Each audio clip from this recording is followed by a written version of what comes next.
All right, we're getting into the final few days of an intermediate decline, uh, and I'm talking about the stock market here. So I'm going to open up the SMT to anybody that wants to subscribe. As most of you know by now, I close the SMT once I think an intermediate bottom is in place, and I open it as we're moving down into those bottoms. So I want to try and get people to join at bottoms so they can buy at a bottom, and then we try and ride that intermediate move higher, and then once I think the bottom's in, then I close the SMT to new subscribers. So I'm trying to prevent people from buying or joining at tops when it's too late, when they've already missed the move. It would be, the way to make money obviously is to buy at bottoms. So I open the SMT for subscribers when I think we're at or very close to a bottom. We're getting very close to a bottom in the S&P. That'll be a top in the dollar. It'll be a bottom in bonds, and it will ignite the next easy phase in metals once the stock market bottoms here. So I'm going to open the S&T this week, and I'll try and call the bottom here in the stock market. We're going to be watching the banks closely. The banks are what the Fed is most worried about. Let me go over to all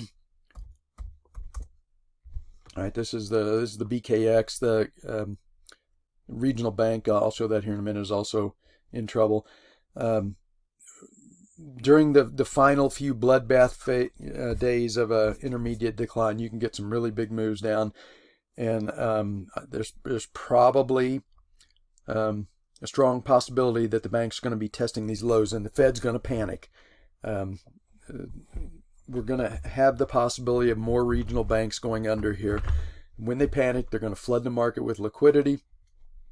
That's going to push everything back up. And so, over the next couple days, we're going to see the bears are going to really come out of the woodwork. They're going to start predicting, a 1987 crash, kind of like they always do at these intermediate bottoms. And here's the regional banks. They're going to start predicting an 87, crash.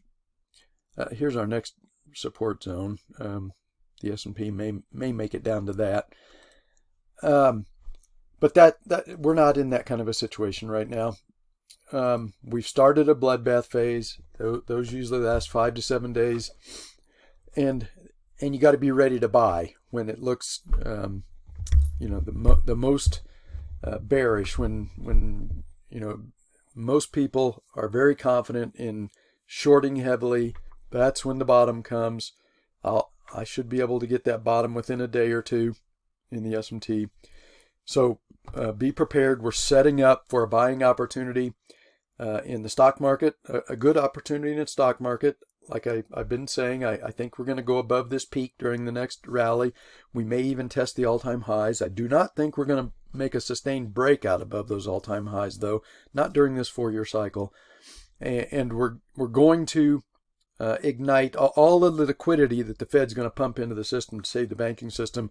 Some of that's going to go into the metals, and we're going to start our next easy phase in metals, and that should give us that final breakout above 2090.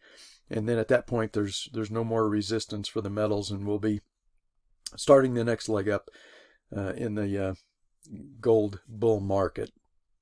So over the next few days, we should finish this intermediate decline. I'll keep the SMT open for that time for anybody that wants to join and try and buy at a bottom instead of at a top.